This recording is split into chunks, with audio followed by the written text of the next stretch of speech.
ilmu namanya business excellence. Oh, business Ya, excellence. jadi bisnis yang baik itu, yang excellent, yang luar biasa gitu. Kurang lebih ada 7 kriteria.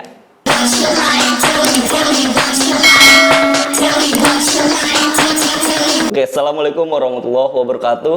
Welcome back to my channel Kak Ipung. Pada kesempatan kali ini, Kak Ipung tidak sendiri. Kak Ipung sudah bersama instruktur P3D di samping Kak Ipung. Silakan Pak, perkenalkan dirinya. Baik, assalamualaikum warahmatullahi wabarakatuh. Waalaikumsalam warahmatullahi wabarakatuh. Perkenalkan, nama saya Sukron Munawar. Saat ini saya sebagai instruktur produktivitas di Pusat Pengembangan Produktivitas Daerah. Salah satu dari unit pelaksana teknis Dinas Tenaga Kerja, Transmigrasi, dan Energi Provinsi DKI Jakarta. Mungkin itu dulu ya perkenalkan ya. Oh iya, siap. Berarti P3D itu bergeraknya di bidang apa Pak? Oke, jadi di P3D itu kalau melihat pergub yang dikeluarkan di Provinsi DKI Jakarta, ada beberapa tugas yang diemban oleh P3D. Yang pertama adalah melakukan pelatihan peningkatan produktivitas, keduanya melakukan bimbingan konsultasi peningkatan produktivitas, yang ketiga melakukan pengukuran produktivitas, dan yang keempat itu melakukan penilaian kinerja perusahaan. Dalam hal ini kita punya penghargaan namanya penghargaan Sidakarya diberikan oleh gubernur, dan penghargaan produktivitas Panamakarya diberikan oleh presiden. Oh, berarti udah bagus banget. Jadi emang support sekali buat orang-orang yang berusaha, entah itu UMKM maupun perusahaan besar gitu. Oh, berarti untuk UMKM-nya sendiri sudah berapa banyak yang ikut serta di P3D Pak? Kalau melihat datanya ada lebih dari 1.000 ya. Kalau 1.000 itu tahun 2019, 2020 mungkin sekitar 600 ya. Tahun ini sudah lebih dari 1.000 juga, mungkin sekitar 3.000-an kali ya.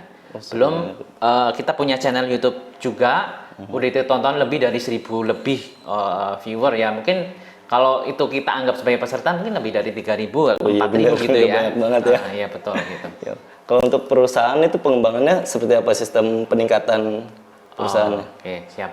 Jadi kalau di perusahaan kita kan lebih ke arah bagaimana memperbaiki manajemen. Jadi produktivitas itu kan output dibanding input. Setiap orang menciptakan produk, setiap perusahaan menciptakan produk kan pasti ada namanya input ya, Mas Iya, ya. betul. Input itu meliputi dari 5M, man, mesin, material, metode, dan money. Jadi bagaimana yang diperbaiki itu man, tenaga kerjanya diperbaiki. Material, bahan-bahannya kita ajarkan bagaimana memilih bahan yang bermutu tinggi. Material, metode, bagaimana metode-metode, bagaimana menyusun SOP, bagaimana biar kita produksi lebih cepat, lebih baik. Itu juga kita ajarkan. Man, mesinnya juga kita ajarkan, ada ilmu namanya total productive maintenance, bagaimana merawat mesin biar awet dan lain sebagainya. Sampai dengan money atau modal gitu ya, kalau kita sebut bagaimana biar money-nya itu bisa kembali lagi, biar bisa untung gitu.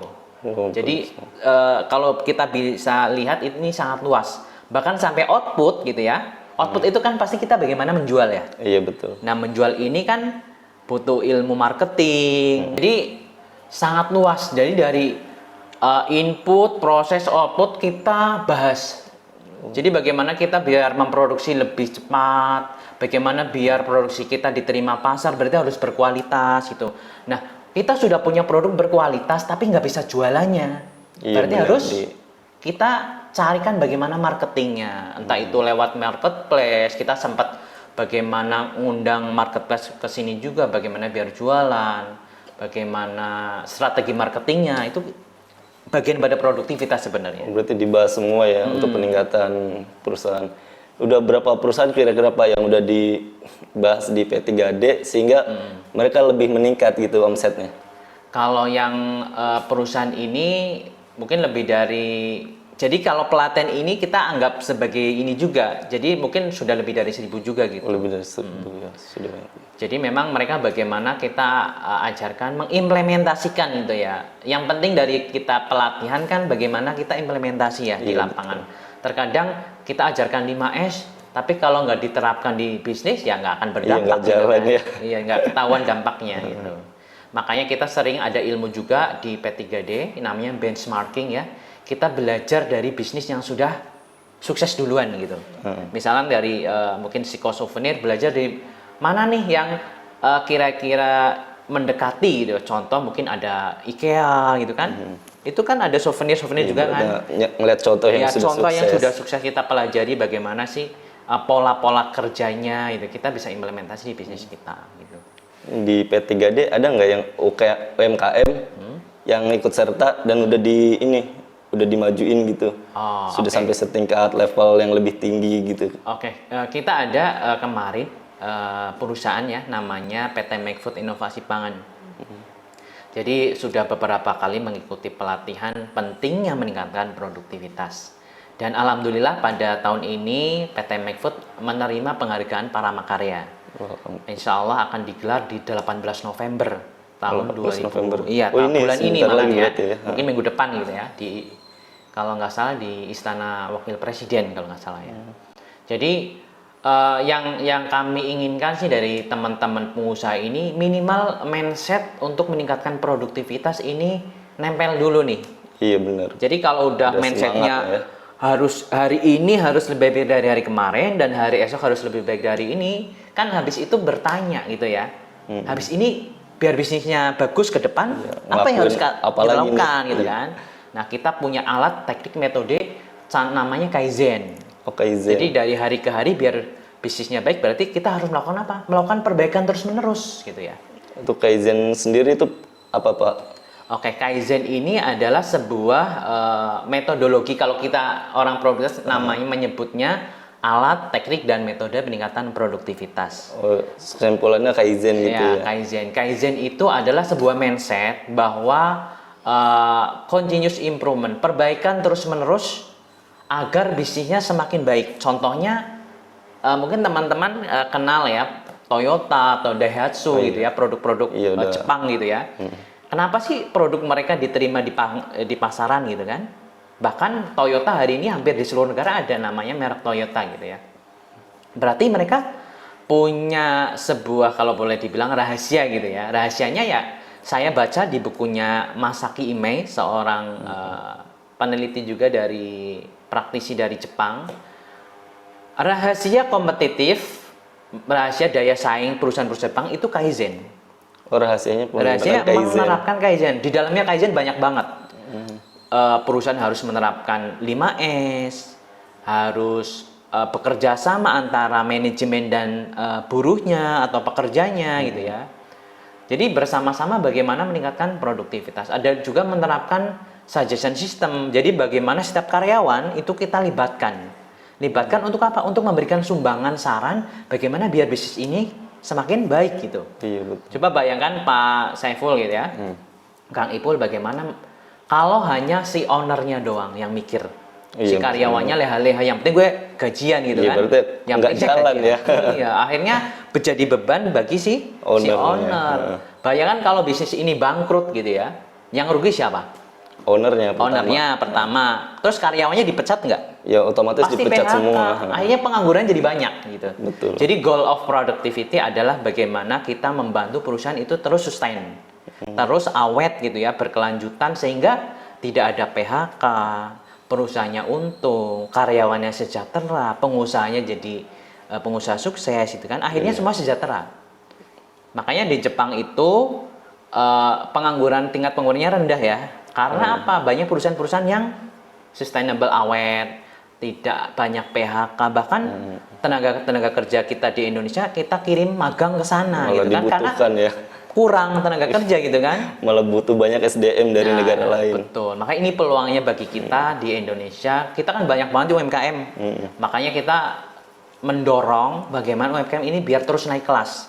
Kalau hari ini karyawan 1, bagaimana nanti biar 2, biar 3, biar 4, biar 5. Akhirnya pengangguran habis gara-gara diserap oleh UMKM kita. Makanya ini saya senang banget ketemu Pak Saiful, Mas Saiful gitu ya. Beliau punya usaha psikosouvenir ya. Kita berharap nanti karyawannya banyak kan pengangguran bisa itu kan. Nah, ini peluang-peluangnya gitu. Siap. Bisa lewat mana saja sih kita berkontribusi bagi negara kita ini. Ya ada nggak Pak UMKM yang ikut P3D tapi udah go internasional gitu? Yang go internasional ada. Kita punya namanya CVN dan N Internasional, itu produknya keripik. Oke, Produksinya di Jagakarsa, Oh, Jagakarsa. Jakarta Selatan. Oh, dekat Beliau Lenteng Agung. sudah ekspor ke Dubai. Keripik itu. Ya, keripik. Ya kebetulan beliau linknya bagus juga ya. Tapi beliau sangat bersyukur juga bertemu P3D. Jadi mindsetnya terus meningkat-meningkat gitu lah. Iya. Banyak juga sih yang udah ekspor ini. Ya kelemahan di kita ini UMKM kan kadang-kadang nggak bisa bahasa Inggris gitu Iya. kan. Nah kita juga menggandeng nih teman kita ada namanya dari pahalakita.com itu sebenarnya beliau membantu nih biar teman-teman UMKM bisa ekspor ke luar negeri gitu ya. Tapi ya balik lagi harus belajar lagi nih gitu kan. Iya, Karena memang butuh ilmu juga gitu kan. Prosesnya juga kadang susah ya buat Iya, ekspor buat gitu. ekspor susah. Kita mau garap di Indonesia aja udah banyak banget kalau mau kan. Iya, Jadi raja di Indonesia pasti juga kaya gitu kan UMKM. Asal bisa masarinnya gitu Iya, ya. kan bisa masarinya. Makanya kita belajar produktivitas, bagaimana kita memperbaiki inputnya, prosesnya, outputnya, sehingga bisnis kita menjadi omsetnya bagus, profitnya banyak. Akhirnya kan jadi bisnisnya lancar ya. Iya. Bisnis bangkrut kenapa kira-kira Pak Saiful ya? Bangkrut mungkin karena mindsetnya kali ya. Mindsetnya, oke, yang pertama gitu mindset gitu. Yang keduanya pasti uangnya nggak muter. Iya, jadi stuck di situ aja Iya, gitu ya. modalnya habis. Nah, biar modalnya nggak habis, berarti kita perlu bikin strategi gitu ya. Kurang lebih seperti itulah yang kita berikan ke teman-teman UMKM biar terus bisnisnya bagus gitu. Berarti di P3D juga diajarin tentang digital marketing juga ya Pak ya? Ada digital marketing. Kita beberapa kali mengundang juga teman-teman startup juga, bagaimana teman-teman UMKM ini bisa melek digital marketing juga gitu. Karena kan digital marketing hari ini sangat penting di mana orang-orang kemarin pandemi gitu ya mengurangi perjalanan kan pasti lebih suka beli di online gitu ya. Nah itu kita sempat ajarkan juga gitu. Wah, bagus banget berarti P3D. Bagi teman-teman yang belum mendaftar atau belum bergabung dengan P3D, insya Allah sukses. Semakin maju insya Allah lah ya. Iya. Tapi ya harus mempraktekkan apa yang sudah kita Iya, berikan benar. gitu. Jangan hanya ikut pelatihan doang gitu kan. Dapat ilmunya nggak dipraktekin sama Iya, aja ya Pak sama ya? aja, sama aja yang nggak ikut pelatihan gitu kan. Gitu. Oke Pak Syukron, ini boleh kasih tips-tips atau motivasi kepada Sobat Kaipung agar yang berwirausaha lebih semangat nih. Kadang kan ada juga yang putus asa, akhirnya menyerah di bidang usaha gitu. Oke. Jadi untuk teman-teman UMKM tetap semangat ya. Yang penting semangatnya dulu. Keduanya milikilah cita-cita. Bisnis itu harus punya visi misi. Visinya mau jadi apa nih gitu kan? Kita punya bisnis.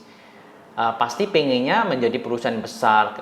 Saya berharap saya sangat sadar bahwa kalau pengen kaya ya jadi pengusaha gitu ya. Jadi UMKM gitu ya. Jadi UMKM kan nanti kalau kita terus perbaiki bisnis kita yang tadinya mikro menjadi kecil, kecil menjadi besar, besar menjadi semakin multinasional gitu ya. Sehingga karyawan itu semakin banyak. Pasti Bapak Ibu semakin kaya gitu ya. Iya, betul sih. Tapi memang buat mencapai tahap itu kan nggak gampang Butuh gitu ya. proses Makanya, ya. Ya butuh proses. Kita butuh namanya, kita punya ilmu namanya business excellent. Oh, bisnis Ya, jadi bisnis yang baik itu, yang excellent, yang luar biasa gitu, kurang lebih ada 7 kriteria.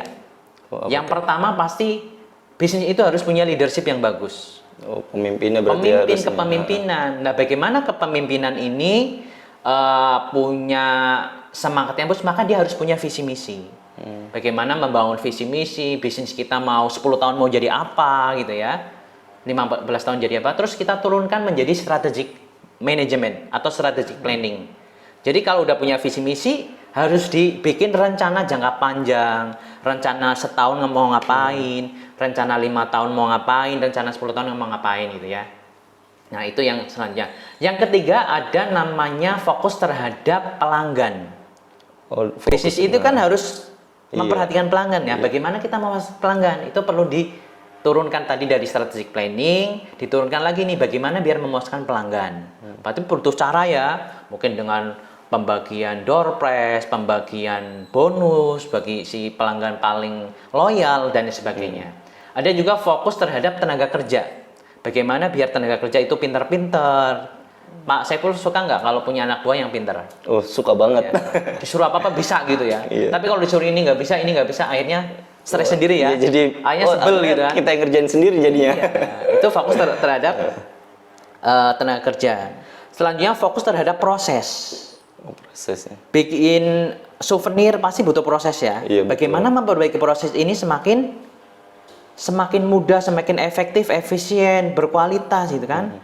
Pasti butuh berbagai cara. Mungkin kalau di Jepang pakai conveyor, ban berjalan. Jadi prosesnya itu Iya, lebih udah kebagi-bagi, lebih cepat gitu kan. Bahkan kalau perlu kita mass production atau produksi secara banyak gitu. Bagaimana kita memikirkannya. Fokus terhadap proses, fokus terhadap data, knowledge, dan analisis. Jadi sebuah usaha yang excellent pasti dia harus punya data.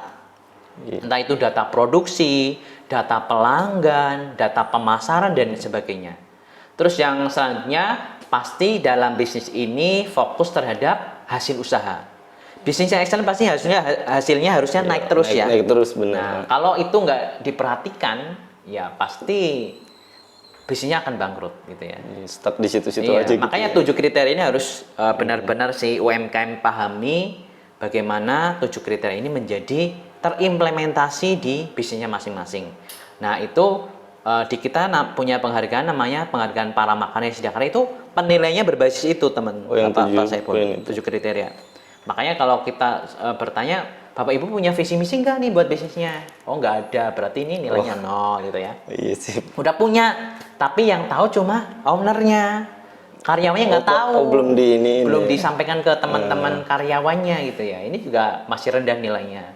Apalagi makanya kita perhatikan nih perusahaan-perusahaan yang besar itu pasti mereka udah punya visi misi, udah clear ya apa yang jualannya apa gitu ya, visi misinya apa, rencana tahunannya mau ngapain, target per tahunnya berapa unit gitu. Udah rapi datanya. Udah rapi. Itu makanya semakin besar itu bisnisnya semakin excellent. Yaitu dengan 7 ini. 7 kita sebut 7 kriteria dari bisnis excellent atau Malcolm Barit kriteria. Jadi bagi teman-teman UMKM terus belajar ya. Iya, Belajar implementasi trial error, nanti lama-lama menjadi bisnis excellent. Mungkin itu Pak Saiful ya. Siap, wah bagus banget motivasinya. Mudah-mudahan kita terus berjuang dan sukses di bidang usaha ya. Amin. Mudah-mudahan bisa go internasional seperti tadi yang Pak Sukurun bilang yang keripik itu ke Dubai. Mudah-mudahan kita juga bisa ya. Kapan-kapan kita kesana juga boleh ya. Oke, Ke Bu siap. Nur Seti. Kita wawancara lah beliau ya yang sudah go internasional. Oke, terima kasih banyak Pak Sukron. Sama-sama Pak. Terima kasih atas waktunya. Mudah-mudahan bermanfaat. Thank you so much. Bye. Assalamualaikum warahmatullahi wabarakatuh. Waalaikumsalam warahmatullahi wabarakatuh.